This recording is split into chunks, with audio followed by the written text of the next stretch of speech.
That's what I want. I feel like that's what I'm best qualified for. Being a hobbit myself, I feel like that's what I am best qualified for. I have always said that if I ever get a boat, I'm naming it the Second Breakfast.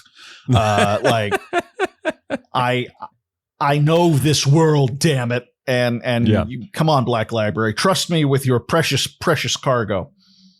Precious cargo. You know who else has precious cargo? Who's that? Hey there, everybody. Welcome back to Pixel It. My name is Kevin. With me, as always, is Phil. And on today's show, Witcher: The Last Wish, Part 2. We got 2 more short stories to cover and a few more interstitials in between those short stories. But before we get to all that fun stuff, I got to tell you about a website. What? Patreon.com/pixelitpod. You know, you want to go to it. You can follow us for free, and you can also hop into our Discord from there. Discord's a great place to chat and meet others who like-minded people who enjoy the company of one Phil Keeling and Kevin Earhart. Otherwise, we got 3 paid tiers: $1, $5, $10. $5 gets you access to the bonus episodes that we record before each episode, and $10 gets your name shouted out in the episode. To that end, I want to thank Jesus Loves You, Kyle, Seaman, Ruthless Mutter, Middle of Things, Sigma Sal, Chuck, Beaks, Demma, Thick, and Friendly Friend. Thank you so much for being a friend. All right, so, yeah, it's amazing how fast I can, like, kind of rattle through I'm really coming into my own as a... And you know what? I think to the credit of our fans, it's because you get a lot of practice. Yeah, we've got lovely people who support us and have supported us for a good long while, so that helps. Good long while, so it helps. It helps. Yeah. So yeah, we got part 2 coming up today.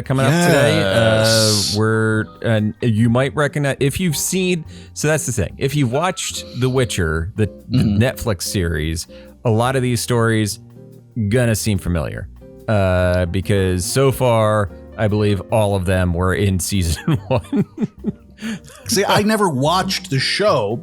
Yeah. So I'm excited. After we're done with Game of Thrones, I told Emily, I said, we're just going to keep that fantasy train rolling and watch. Just keep that fantasy train rolling. It's fine. It's good at times, fine most of the time, and then increasingly worse as it goes on. But, you know, that's basically a lot of TV shows anyway. It's like eating Hardee's. I get it. You know, it's really good at first, and the more you go on, the more you're like, I may have made a mistake here. Yeah, you didn't need to stop at Sonic. No, no one ever does. And yet, still in business. Sonic, still, it's built. It seems like it should still have the people on roller skates serving you the food, but there's no roller skates anymore. Do they not do that anymore? They just walk out now. I think they just walk out now. Yeah. I don't know why. It might not even have been a Sonic. I just remember. I feel like I remember people actually doing the skates. Oh, well, maybe it was like a kitschy place that wasn't Sonic. I don't. Maybe it's wrong. To be honest, I don't think I've ever actually been to a Sonic. I think the last time I was at a Sonic was when me and Keeler, old school friend of the pod, friend of the guys, we were moving, I want to say, and we were just like loading up. I don't remember what it was. We were loading a bunch of shit, and we were exhausted, and we were broke, and we were starving, and we like basically went to the Sonic and went to see how far we could stretch as many dollars as possible. Yeah. And Keeler, and this guy is the master of getting as much food out of as little money as possible. He can stretch $1. Holy shit. He's the master. And yeah, I remember us sitting there both really tired and really, really that good, like you've had a long, hard day, kind of hungry, where you're just, it's like, okay, I'm honest hungry. I'm not just fat boy hungry. Hungry. I could eat whatever and not feel guilty. Right, exactly. And we just sat in my car and just consumed. I feel like there were a lot of wraps. I feel like a lot of tortillas were consumed. I think that might have been the last time I ever ate at a Sonic, to be completely honest. Favorite, that was a long time ago. my favorite Lee Keeler moment for after post fast food was when he was in the drive-thru at Taco Bell and could only order like $5 worth of food. But then when he went to the window, they gave him the wrong bag, and the bag that he got clearly had $30 worth of Taco Bell food. God, he praised that bag of food. Sometimes we please the gods, Sometimes we please the gods, and they feed us. And they more feed Taco us. Bell than we deserve. More Taco Bell than we deserve. Which it's like the Venn diagram of more Taco Bell than I deserve and too much Taco Bell for any human being. I'm just going to say it overlaps a lot. It overlaps a lot. There's really just tiny slivers on both ends. And, a little bit. A little bit. So, how about we put more bodies in the marsh than we deserve? Let's do it. All right, Marshies. Are you guys ready? We're putting more bodies in there. Marshies. I don't know. Is that what we decided? I think we decided on Marshies, but I'm kind of, I like the marshmallows. Marshmallows is good too. Marshmallows is good too. Yeah. All right. Anyway, we're putting the body in the marsh. When I tell you to dump a body in the marsh, you dump them in the marsh. I think what we hit at this point, because after the two stories we're going to read today, we have one story left, and it's a very long story, so it seems appropriate to end it on. But I have hit the realization that the marketing for The Witcher is lying to me, lying to my face. Because if you look at not the edition I have is kind of like a TV tie-in kind of thing. Sure. But if you look at one of the other editions, the cover of this is Geralt fighting a dragon or something, and there's flames going everywhere, and it's very classic sword and sorcery kind of shit. And what you're going to see in these next two stories, and then when you compare them to the last three stories we read, that is not the series we're talking about here. It might happen later. I mean, it might happen in the books, the full novels and stuff. This is not a Geralt guy who goes out yes, theoretically he is a monster slayer. That's his whole job. Sure. Somehow in every story so far, he manages to get around killing the monster because the real monster is us. The real monster is man. But he doesn't kill people. That's without self-defense or whatever. Right. Well, that's just it. Like, we open the book with him murdering the shit out of three people, and that's kind of it so far. Yeah. Like, that's the end of his body, and even like him being he's the butcher of Blaviken. And even that is just it's not a misunderstanding so much as it doesn't tell the whole story. Yeah. And so now here's the thing, I'm not complaining. This makes the stories way more interesting and way more compelling, and really I'm just shocked. That's all I'm saying. So we're going to start with a question of price.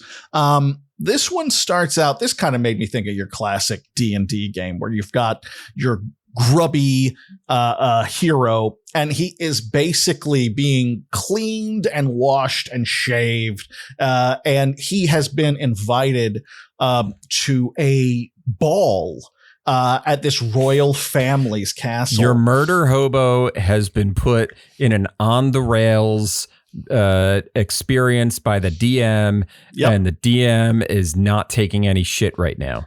Bingo. All social roles, keep your sword in your goddamn scabbard. It's that level.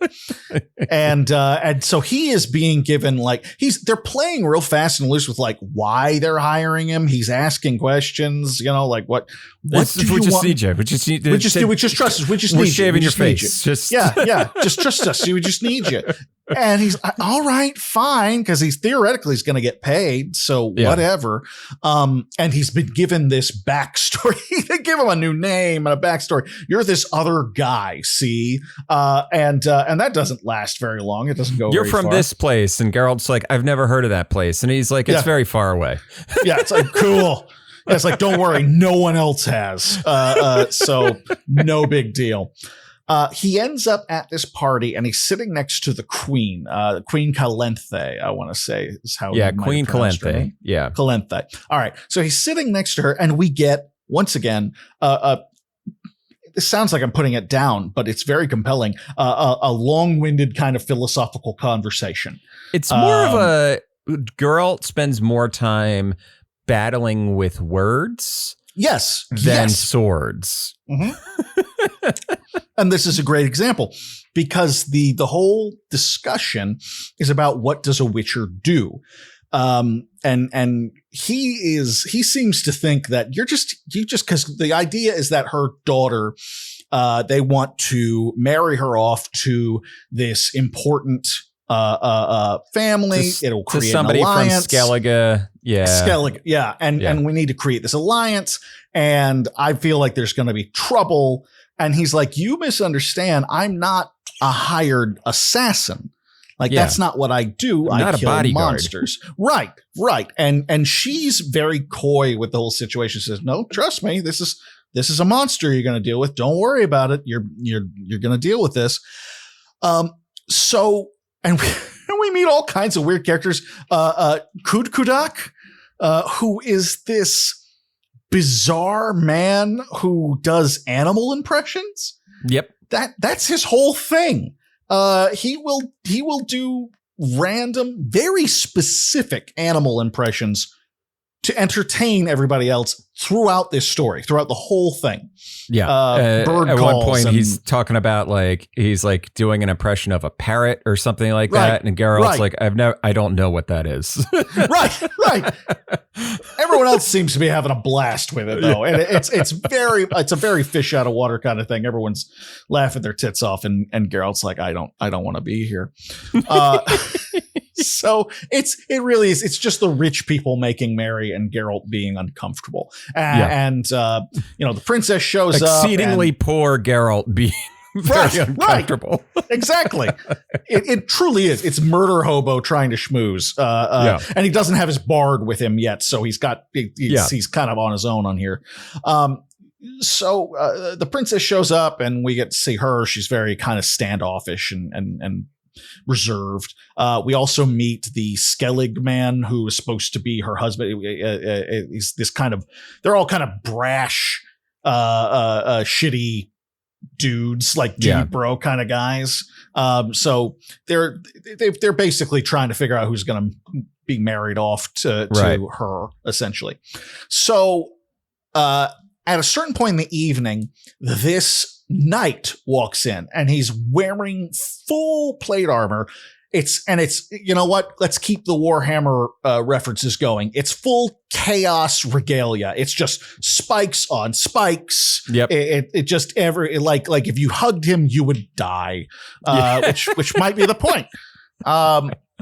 And he's got the helmet with a grill mask, so you can't see him underneath that.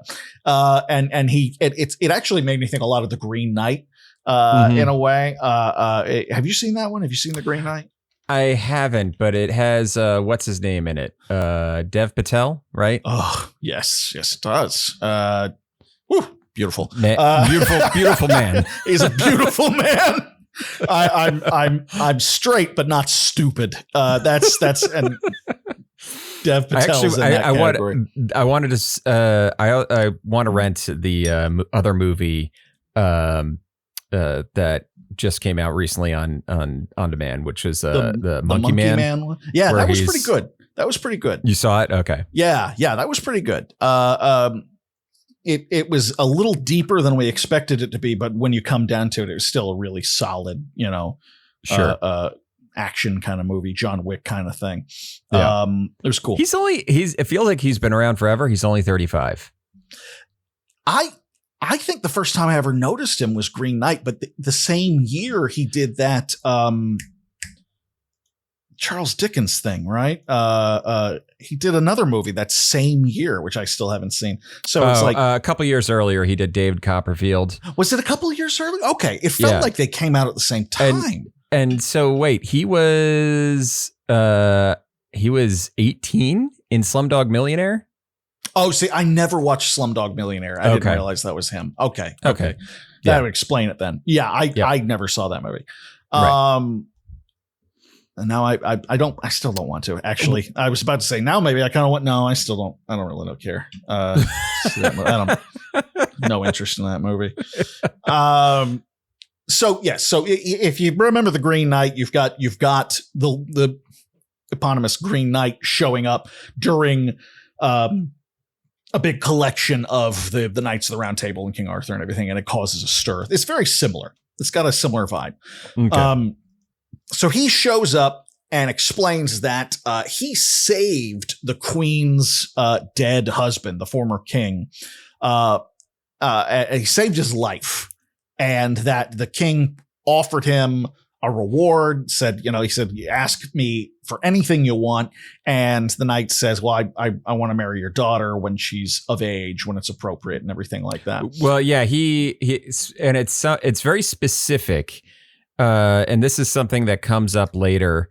He asked of the king of what you have, but you don't know you have yet. And it's called the law of surprise in the Witcher universe. So I'm allowed to ask of you for something that you have that you don't know you have. Thank you. Yes, absolutely. And the law of surprise. It's such a funny theme to it. And so he's come to claim Pavetta, the princess, which pisses off a lot of people, including the queen. And it becomes clear that this is basically what she has been nervous about, and that might be why the Witcher's here. She's been aware of this potentially happening. Right. There's also a weird thing going on this entire time. There's a druid character named Mousesack. Yes. No notes. Great name for a druid. And what's cool about Mousesack is that he, in the show, a lot of the characters like the Castellan and all that stuff, they're all combined into, it's just Mousesack that is really? Oh, that's is the fun. One that's okay. is the one that's guiding Geralt through. So he's a composite character. He's a composite character in the show of a few of the minor characters that in the beginning of this story. It's he's talking to a Castellan, and the Castellan's giving him the backstory. Right. In the show, it's if I recall correctly, it's all Mousesack that's who's doing all of that. Good move. Yeah. Because Mousesack is a weird character, and they've been meaningfully glancing at each other over the table, little nods and stuff. They're not flirting, as far as I know. Right. But he's been fooling with food and making little patterns on the table and making things float and stuff like that. And he's clearly distracted and not he's expecting something bad to go down, and is kind of conveying that to Geralt throughout this whole thing. This is the they feel the room filling with magic. Yeah, Geralt's the force holding his medallion, and he's feeling some vibes. They're there's some vibes in here. I don't know what it is yet. yeah. And they do refer to it as the Force, which I love, because honestly, that's basically what it is. If you're thinking a Star Wars reference, for all intents and purposes, without the dreaded name of the midichlorians, that's what we're dealing with here. So the queen basically says, no, you're not going to run away with my daughter, my only daughter, this random guy. So she's insisted that he take off his helmet, take off your mask. You're among friends. And he claims that he has made a vow that he will not take off his helmet until midnight. So midnight rolls around and she says, well, take off your hat, take it off. And when he takes it off, he's this horrifying creature with fangs and kind of it's like a weird pig creature with big bulging eyes, and he's just horrifying. He's just it's really gross, and kind of the way they describe him, he sounds like a cartoon character in Who Framed Roger Rabbit. It's very over the top, kind of creepy, kind of Large Marge kind of shit. That Large Marge, Judge Doom. Yeah. Big eyes. Just it's very, very weird. And so now that he has shown himself to be this hideous thing, the queen says, okay, great. Well, but here's the thing. If the law of surprise, she's got to agree to go with you. Yeah. She can't just be forced to do that, which is totally fair. And she's thinking, of course, like he has exposed himself as this hideous beast. And that's what, because she basically turns the floor over to Geralt, because Geralt's like, Geralt, then we get a big dump about Geralt's backstory and be like, I was a child of the law of surprise, yada, yada, yada. Right. Like, and we get a lot of, it's a cool moment. It's just very dense because they're talking a lot about like the logistics of destiny. Right. Again, we're getting into these like existential philosophical discussions. And here's the thing. It's great. I will say, it sounds, well, to me anyway, if someone described, oh yeah, and then they get into this weird existential conversation about destiny and fate, I'd go, oh, spare me. I'm skipping that. But it actually is quite entertaining, and the dialogue is really solid. There's something to be said for the translator here too, because this was not in English originally. So I need to look up the translator so we can give him his flowers, because there's something to be said for that too. So basically, it comes down to she's got to pick you and say yes, and the queen's not expecting her to do that. Look at this hideous monster, and then the princess says, yeah, I'm gonna go with him, and then everything, all the shit hits the fan. Everyone starts, all these suitors kind of descend upon the knight, whose name is Urcheon, another great name that tells you it sounds like how he's described. He's Urcheon. Yeah. And so this fight breaks out, and he is being ganged up on, and the princess loses her shit. And the powerful energy that Mousak and Geralt have been detecting in the room, it's clearly emanating from her.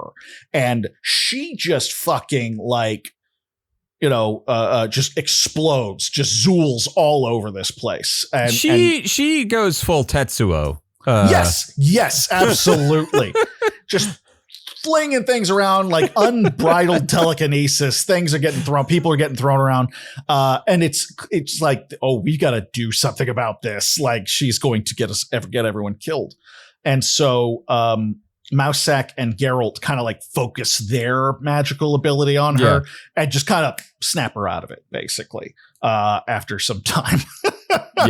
And bring her back to herself. So we learn that basically, it's a Beauty and the Beast thing. It's, once again, it's a fairy tale kind of thing.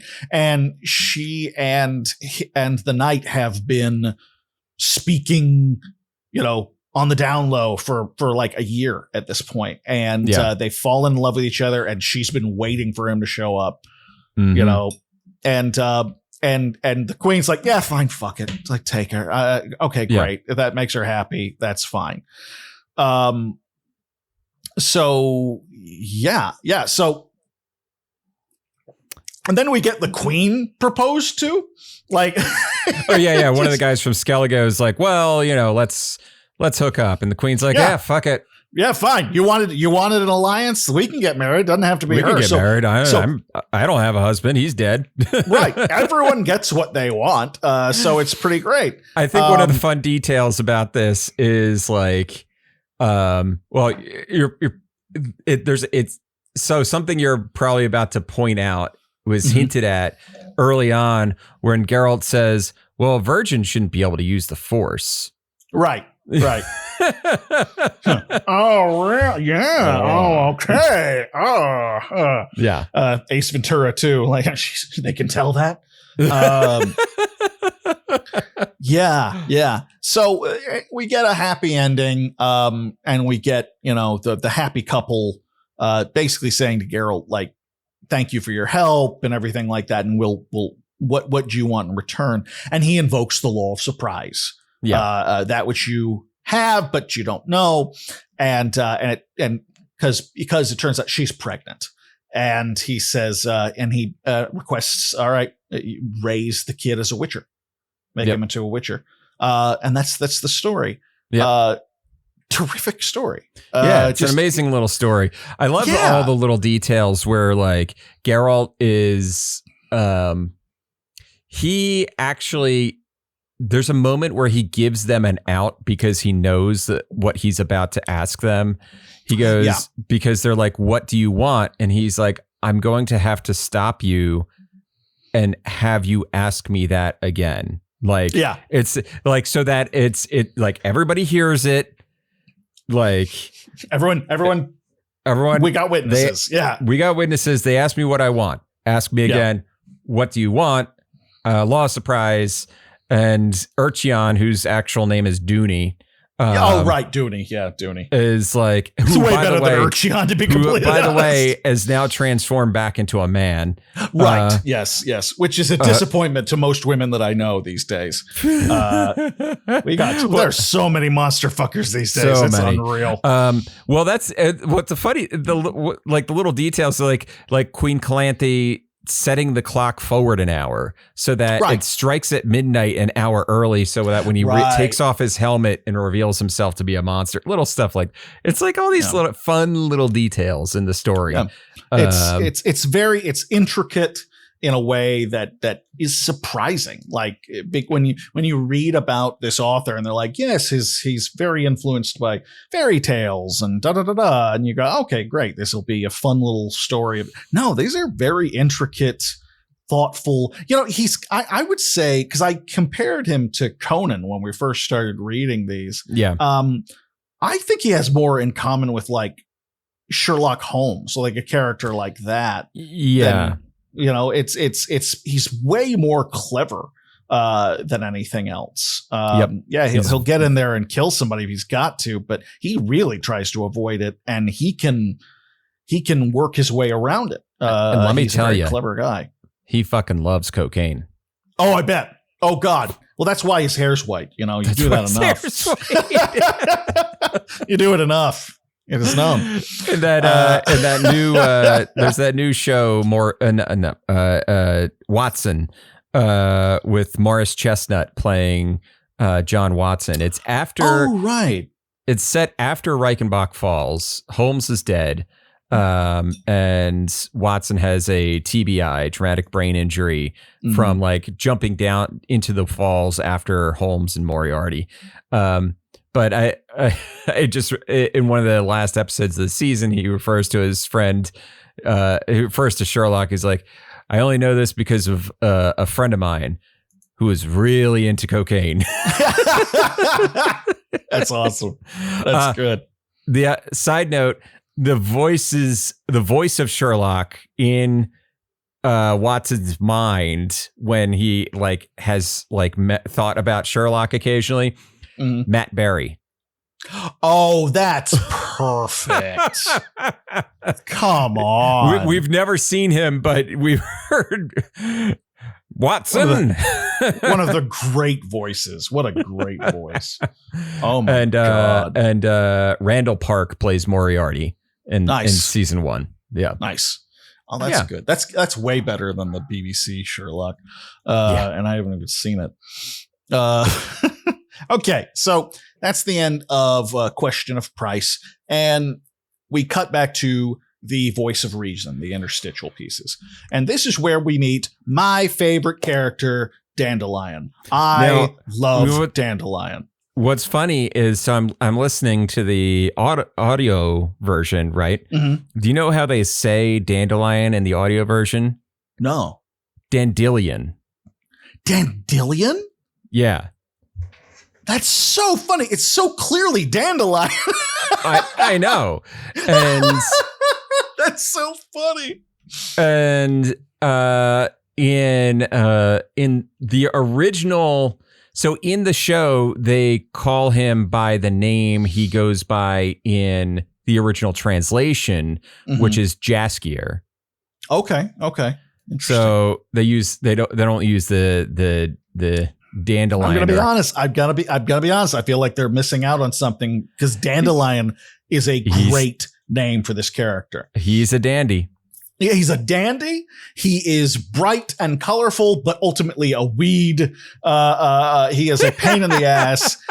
He is every level 5 bard that you had to deal with in D&D. He's hilarious. I love him. They even say during the interstitial that it's almost like he is the exact opposite of Geralt, and yet they are like best friends. Like they get along really well at this point. So he comes by to check on Geralt, and we get this conversation about kind of how the work of being a Witcher has degraded. That it used to be these great big monsters that we'd go and kill, and now either we're never sent to kill these monsters because it's kind of implied that they're all kind of dying out. And and now they're like novelties. So right. Like you don't kill that dragon. That's the dragon that the princess of such and such loves or something. Right. My favorite one was the bridge troll, and like the bridge troll who like lives under this bridge, and he charges a toll for anyone to pass, and anyone who doesn't, he'll like break their legs. He doesn't kill them, but he'll hurt them really badly. Right. And so he goes into a town and he's like, I'll take care of that bridge troll for you. And the mayor of the town is like, no, man, like that troll loves that bridge, and the level of upkeep that he does for free because he loves that bridge. We save so much money on him. It's worth it to have the occasional guy get his legs broke. It's like we would have to charge more for the tolls. Right. It's great. And he's just kind of bemoaning that life, how it's all kind of changed out. And so Dandelion, and I'm just going to say Dandelion. Go for it. Because I love it. Because it made me want to create a bard character named Dandelion or something similar. I love it. And so he kind of, we get started. He asks him about this moment that they had in a previous adventure. And that brings us to the edge of the world, which is actually, I'm just going to say it off the top, my favorite story in this book so far. And there's only one left. So we start with Geralt and Dandelion, and they are looking for work. They're on the road, and basically they just decide, let's just keep going to what they call the edge of the world. And this, I'm just going to say up front, this confused me at first. I wasn't sure what they meant. By the edge of the world, they're talking about the frontier. What they mean is the edge of the world as far as humanity is concerned. Right. That anything beyond that is the land of beasties and elves, and it's not been colonized, frankly. That's what they're implying. Right. So they go as far as they can go, and they end up in this this kind of, I don't know when I say tropical, but it's like this beautifully fertile land that it's just filled with every kind of plant. And they meet this farmer there who's like, yeah, everything grows here. We can grow anything. Yep. And everything. It's great. The earth provides everything for us. And so he tells them, we got a situation if you want to handle the situation. So he ends up going and meeting up with the local like town mayor or elder or whatever you want. And they tell him of it's pronounced it's devil. They're saying devil, but the way it's spelled is D-O-V. Diavol. You'll notice that Geralt will like correct them and say devil a few times in response, and they're like diavol. and this is part of a whole thing where they speak in this very archaic dost thou yonder, just kind of like very Shakespearean but not as pretty kind of thing. And both he and Dandelion at different points, they get worked up in the conversation and they start talking like them, and the other one goes, hey, watch it, it's catching. You gotta watch it with these people. You'll end up talking like them. It just happens. Like, thanks, thank you. And it's It's great. And so basically there's this devil out in the fields, and he, at first it was like, kind of a novelty, and he's but now he's really a problem, and we'd like you to take a look. And they're very skeptical. They're like, there are no devils. That's not a thing. Right. So we'll check it out. But they're very skeptical about it. So they end up going out, and it's a hemp field. They're very particular on this, and it got to the point where I was actually at work, and I was on break, and I was just kind of curious, and I was like, hemp, they always hear about it for rope and stuff like that, right? And they'd spoken of hemp so much that I went ahead and like Googled hemp rope, and the first thing that came up was like clearly marijuana. I was like, God damn it, you're gonna get me fucking fired. No one's going to look at me and buy it when I say, I just wanted to learn about how rope is made from hemp. No one's going to buy it, even though that's the truth. And it's like, you think about, you're like, oh, like, I know that hemp is the plant, is like, and marijuana is the same thing, kind of. Like, it's one of those things that you know, but you don't realize it until you Google hemp field, and you're like, fucking, they're in a marijuana field. Yeah, exactly. Don't bullshit me. We know what this is. So anyway, they end up out in this hemp field, and they find him, and it's this goat man. It's very much, it's like a satyr. Basically, I'd say, it bleats like a goat. It's got the fuzzy legs and the hooves and that kind of thing. And it just like is furious at them and just pissed off immediately right off the bat, and starts throwing these iron balls at them. And it's just tell him, get fucked, basically. And it's actually a pretty good shot. And like Dandelion gets the worst of it. It's getting knocked around the head with these fucking iron balls. And they're like, okay, we're going. So I want to tell you, every time I make a character in D&D, one of the things that I always add in the character's pack, and like this, how you can have like the starter kit things or whatever. Yeah, absolutely. Is the bag of 1,000 ball bearings. Oh, sure. Yeah. Get your Home Alone on. Yeah. He's now, admittedly, this guy's doing one at a time. Yeah. So, but they get the hell out of there and go back to the elders and everything. And they're like, what the fuck was that? They're like, that's not, and that, what was that? What did you send us to? Yeah. And so when they're there, they meet also this kind of witch, wise woman, they'll refer to her later as, named Lil, I think, or Lily. I don't know how they pronounce it. But they start talking about what this creature is, and they admit, we did try to get rid of him on our own. And, right. And Dandelion freaks out because he's just bruised and battered because he got the worst of it. It was like we had to get. He asked for these iron balls or whatever, and Dandelion's like, well, why'd you have to give him so many? Right.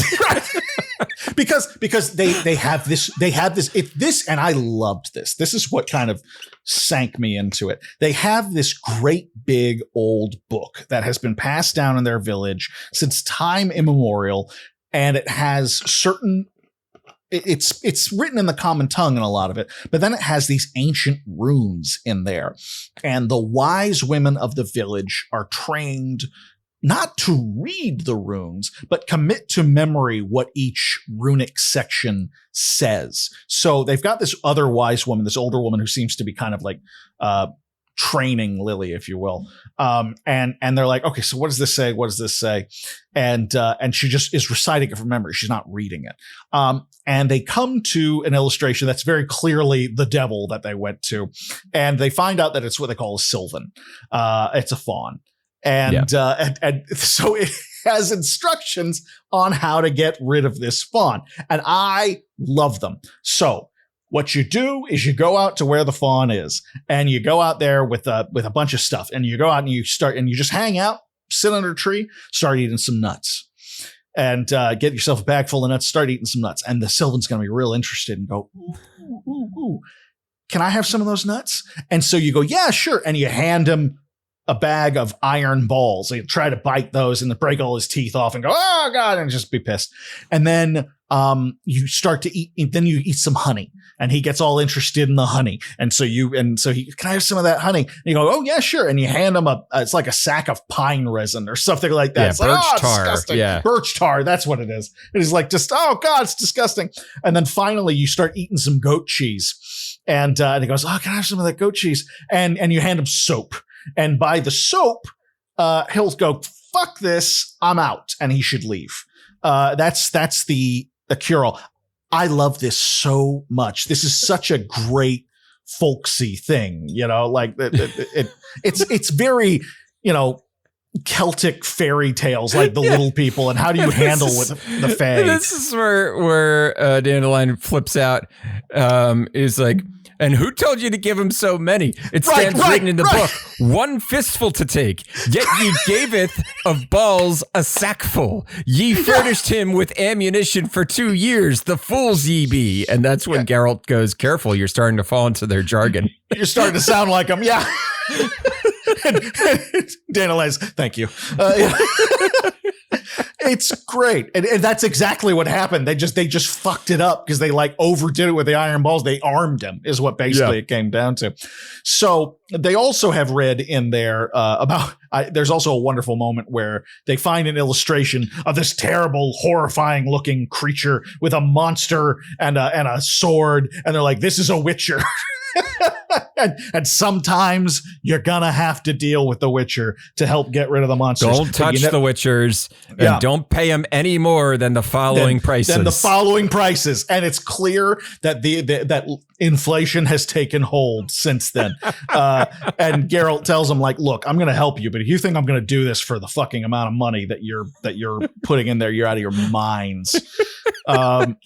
It's great. It's like a hay penny. Yeah. It's like 3 half silvers for every whatever. It's even not knowing the monetary system in this world. It's clear, like, oh no, he's getting fucked over if that's what he's getting paid. Yeah.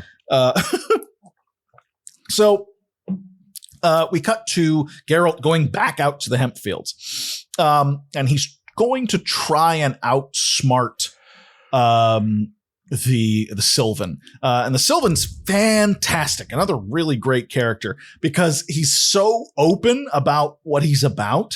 Like he wants to play games, and so he says, look, I'll tell you what, you beat me in this game, I'll leave. And Geralt says, we're not going to do that.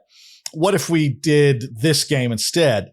And the Sylvan's like, oh, absolutely not, because I would totally lose that. And I'm trying to. He's like telling him he's like, oh, I'm trying to outsmart you here.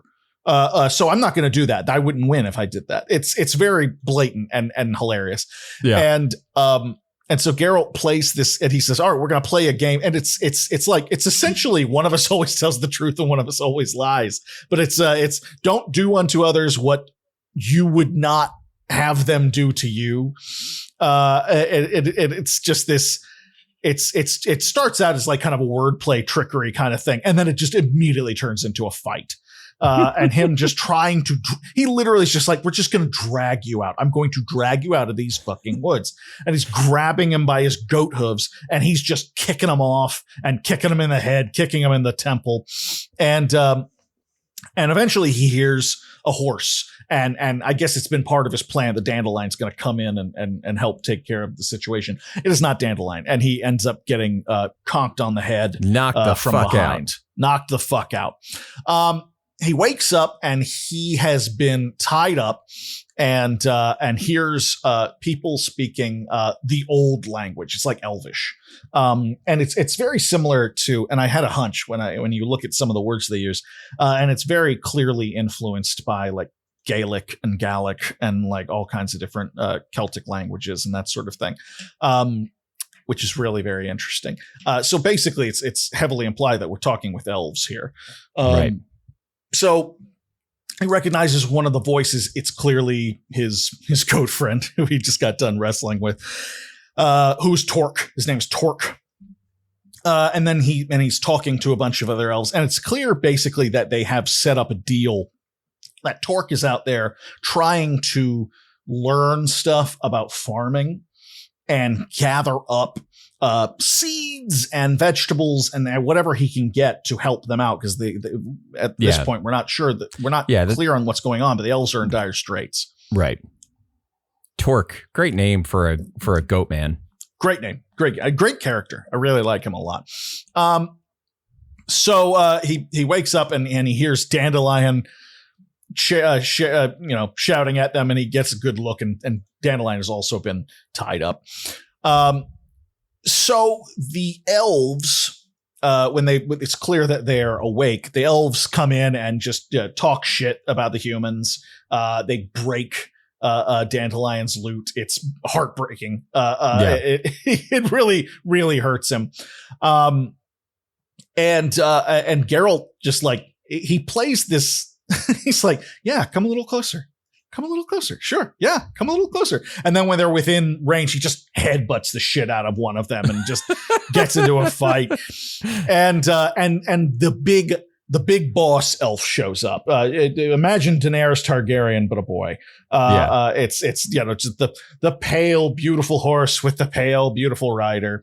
And he basically Philavandrel is his name. Philavandrel. Yes. Great names. And so he basically tells him, like, look, we have to kill you. We have to kill you because you're not meant to know about this stuff. I'm sorry. Right.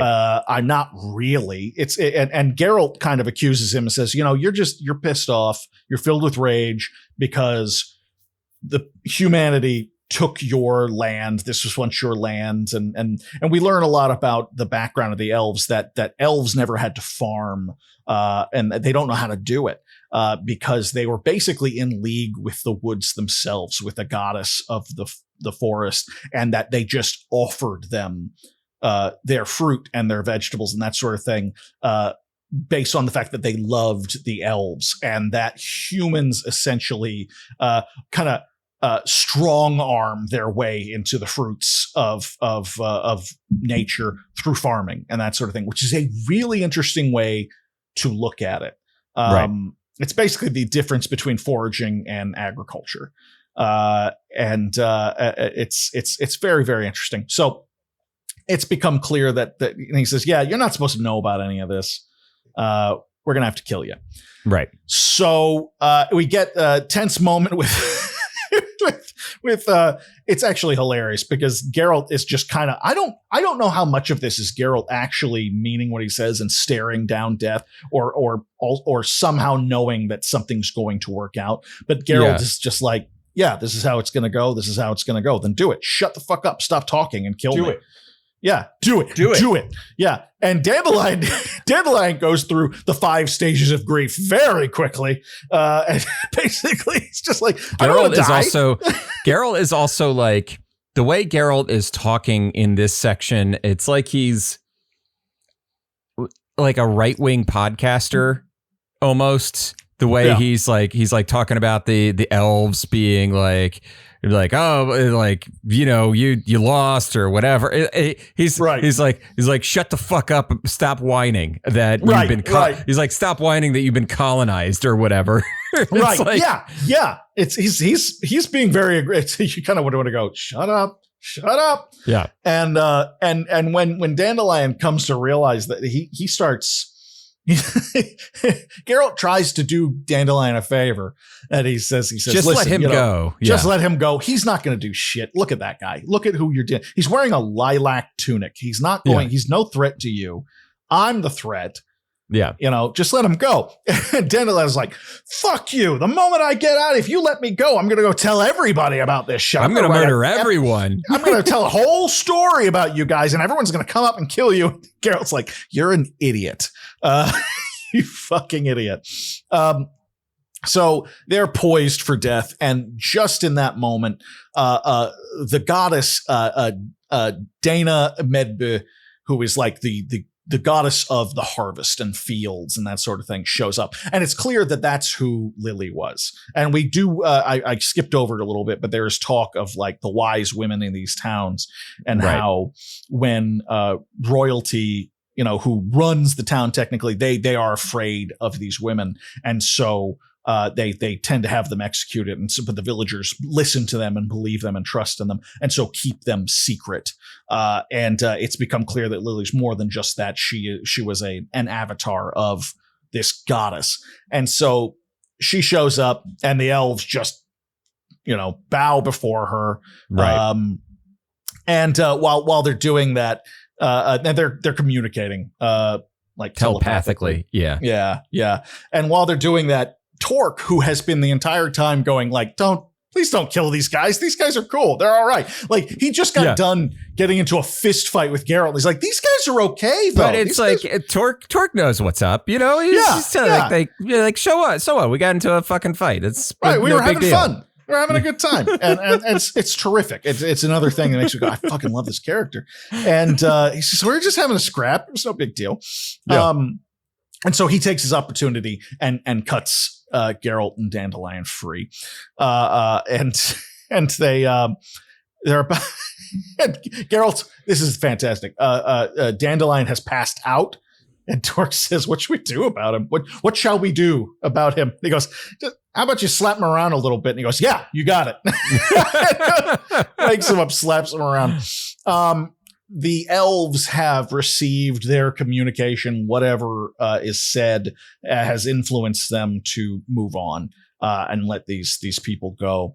And the goddess creates this beautiful lute for Dandelion to replace the one that he had before, and then kind of leaves.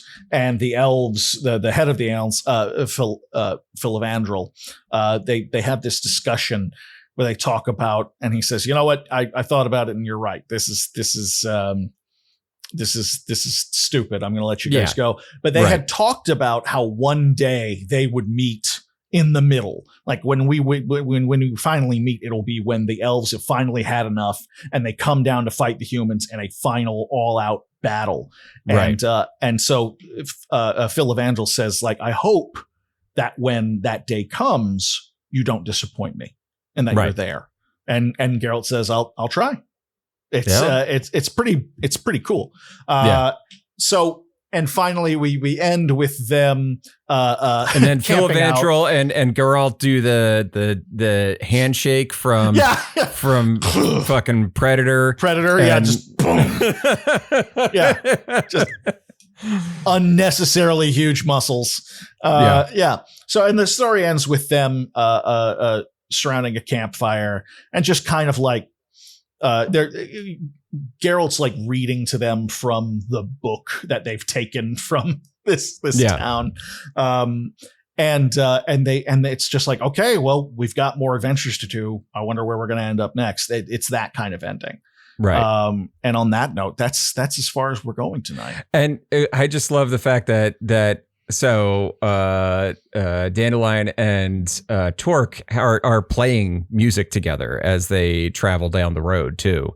It's like a nice touch. Like, and they had many adventures after. That's exactly it. And it does end. Hold on. It ends with, if you had seen this without having read the story, it's a lot more, it's worse than it sounds. But the story ends with, "Good night," said the devil. Which I got a real kick out of. It's terrific. It's just another great example of like, okay, he didn't draw his sword hardly at all. Like this is it's about wits and being clever. And I think what we're getting here with Geralt is that it's about his own moral code and how if as long as he's true to that, then he's going to live the best kind of life that he can. That certainly seems to be the case. Right. So Kevin, what do you think so far? I'm liking it. I really enjoy these little stories. I mean, they're a lot of fun.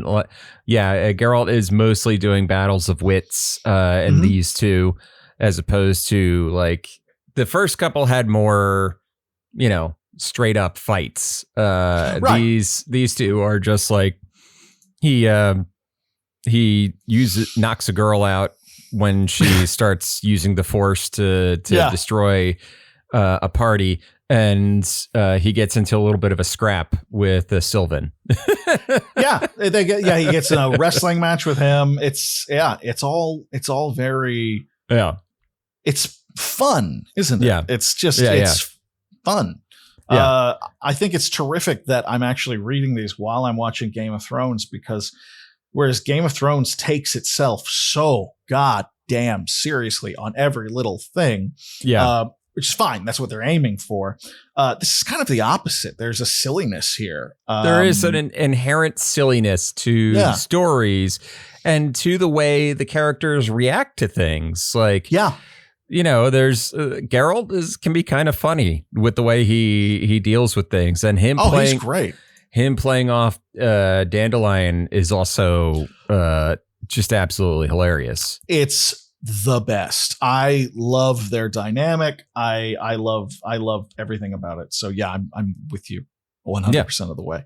Yeah. So with that in mind, Kevin, I have one last question to ask you. What are you playing? Oh, okay. What am I playing? So I played a little bit more of Doom: The Dark Ages, and I gotta tell you, I don't know. No? I don't know. It's fine. Like, I think I might be hamstrung because it runs well enough where I'm getting like 60 frames and all that stuff. But in order to get there, it's dumbing it down to a real low level of like quality. And I don't know, there's something like, okay, I don't know if I'm interested in like forcing myself to play through this. It's also seemingly a very long single player campaign compared to the other games, from what I understand. So Doom: The Dark Ages, I understand people loving it too, but I'm also, right now I'm kind of at the, I don't even know if I'm going to finish it place, because it doesn't have the je ne sais quoi of the others, I didn't finish the second one for the same reason. It just didn't, they captured lightning in a bottle with that first Doom. It was exceptional. What a great game that was. And there's just something about the second one that didn't keep me. And it sounds like you're having the same experience with this one. Yeah, not really being kept in the gameplay loop for the Doom: The Dark Ages. So I'm probably putting that aside for now. Since we've been talking about The Witcher, and CD Projekt Red had a sale going on, on Steam, I was like, all right, I'll buy the first two games and see what I got the first. I have the 3 Witcher games. I installed the first one, and I was like, all right, let's see how this plays. It does not play well. It is does not good. I'll say that. Oh boy. I don't actually. I was playing it with, it's like, how would you like to play? Mouse only or mouse and keyboard? And I'm like, this is a bad first sign. Weird. Okay, why are you asking me that? And it's like, all right, now, like, it's you use the cursor and you click on the thing that you want to attack, and it's like left click to attack, and I would click and it would attack, and then it would wouldn't attack again, and I'm like, am I supposed to be doing something different? And Geralt, when he's standing there with the sword, he's just like waggling it around, just like over his head like this, and I'm like, Geralt, swing the sword, and I'm pressing the buttons, and Triss killed all the enemies in the time that I was trying to figure out how to attack. And I'm like, I'm not playing this. I'll wait for the remake, I guess, or not. I don't know. I feel like, that's probably the best way to go. There's going to be a lot of, if they do it right anyway, you would think there's going to be a lot of, quality of life changes that should help. Yeah. I don't know. I probably, actually, no. Since we talked last, I beat South of Midnight. Beautiful game. Got me crying a few times. Nice. I think it's definitely worth people checking out. It's got so many cool moments. in it that I think it's worth everybody take a look when they get a chance. Nice. Let's see. I played a little game called Without a Dawn. So Without a Dawn, it doesn't take long to beat. It takes less than an hour. And but the art style is really interesting. It uses ASCII art to kind of like generate these images. It's a really cool game, tells a really cool story. I mean, the bummer of a story, but it's a neat story about, like, you know, kind of like depression and anxiety and you know, in a horror package. The only critique I would give it is that it seems like a game where you are potentially being given choices that you can, like, maybe go off on a branching path, but the choices don't actually matter. You're always railroaded back to the main thing. So that's a shame. Yeah, it's a neat effort, and I feel like I'm happy to support this creator, like having bought it and all that stuff. Sure. It's gorgeous. This is definitely unique. That's really cool what they were able to do with that. One of the top reviews says it's not a game, more like a purely linear visual novel that lasts 30 to 40 minutes. And that was my experience with it.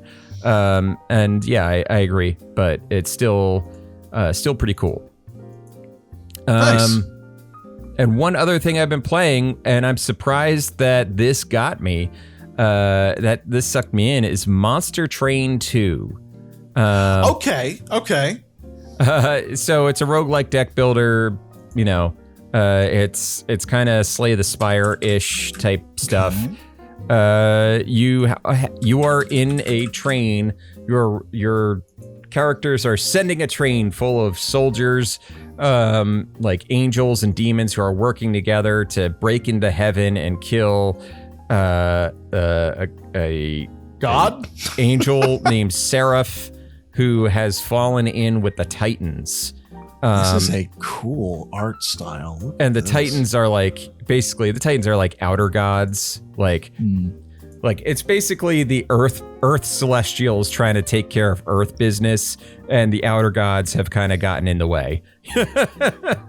Very cool. So yeah, roguelike deck builder, you know, I'm surprised how much because I'm like, I got a real low batting average on roguelike deck builders in terms of like liking them, you know? Right. Love Balatro, Slay the Spire. Okay, it's fine. This game though, it was like, I played for an hour and a half today and I didn't even realize it. I was like, oh, I guess I'm just gonna keep playing this then. That does say something right there. Damn. It does say something. And that is what I have been playing. Excellent. Phil, what are you playing? Oh, it's sounding more like Strong Bad now that what are you playing? We email. The email. Oh man, things were just about to get crazy. Go nuts. The treat is grounded. That shit. I played a couple of things. I'm still just coming home and hitting up Tower Dominion. That's become my favorite lately. Just trying all of the achievements are just unlocking and completing a level with all the different characters, and there are a billion of them. And I was like, I'm just gonna 100% this thing, and then I'll move on with my life. Sure. It's and I'm on my way. It's a lot of fun.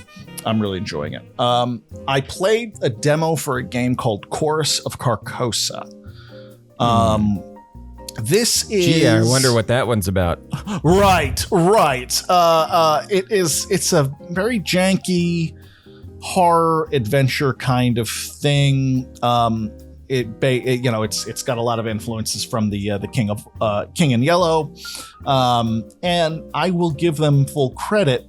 It follows the theme pretty well.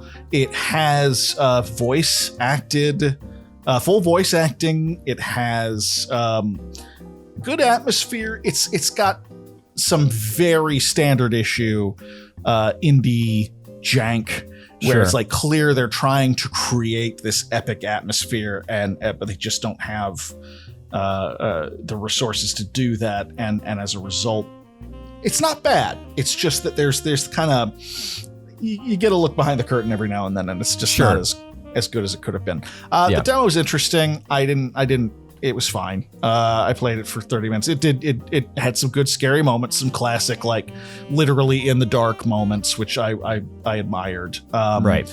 It's a little janky to play. It's got ho-hum graphics, but I will admit that I was impressed with a lot of the dialogue and honestly the voice acting. The voice acting was pretty decent. And the fact that they're going specifically with the King in Yellow on the whole, I thought that was really very interesting. So worth at least taking a look at the demo. It's fine. I'm not going to spend any money on it, but it was fine. Yeah. And then I played a very short game called Midnight Snack. Do you know what I'm talking about with this? No.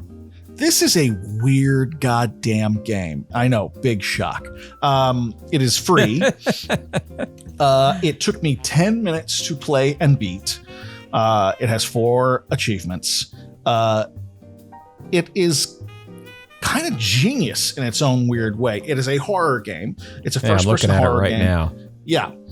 You are trying to escape something that's chasing you. The smart thing, the thing that sets it apart is the mechanics are microwave based. You are looking from a microwave essentially, and you have 2 turn, what do you call them? Little wheels basically to turn. One of them turns your head 360, and the other one moves you forward, and you have to turn it like an egg timer basically, and there's a limit. You can't just keep turning it on, and you don't want to do that anyway. And you turn it as far as you think you need to go, and it's got kind of an Alan Wake thing where you're kind of going from one light source to another to protect yourself. And so you're kind of like eyeballing how far you want to turn the dial. Because if you keep going, you'll go right past the light and into the dark, and you're vulnerable again. Very clever, it's a very interesting, unique mechanic that I am glad they didn't try to drag out for longer than like 10 minutes.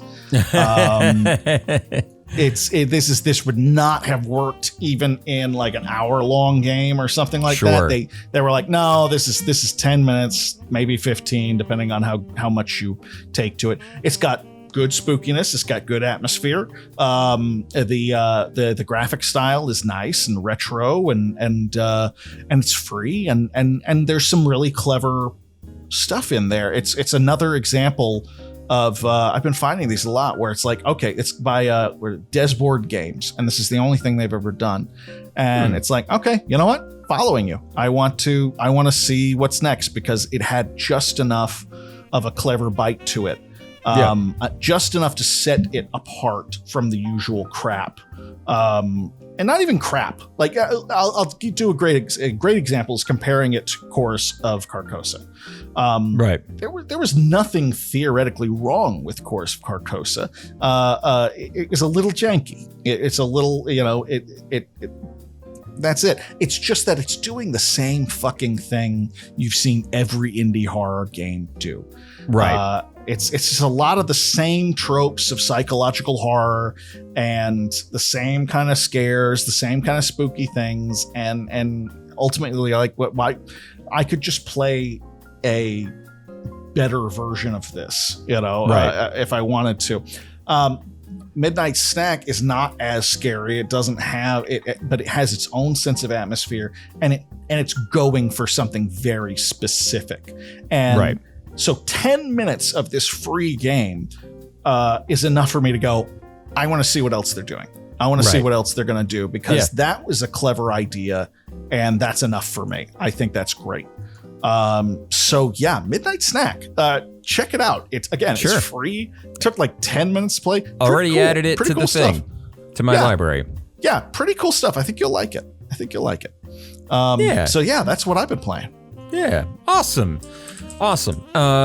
So that'll do it for tonight's episode. Thank you so much for listening. If you can, go follow us on the socials, Pixel It Pod, wherever you can find us.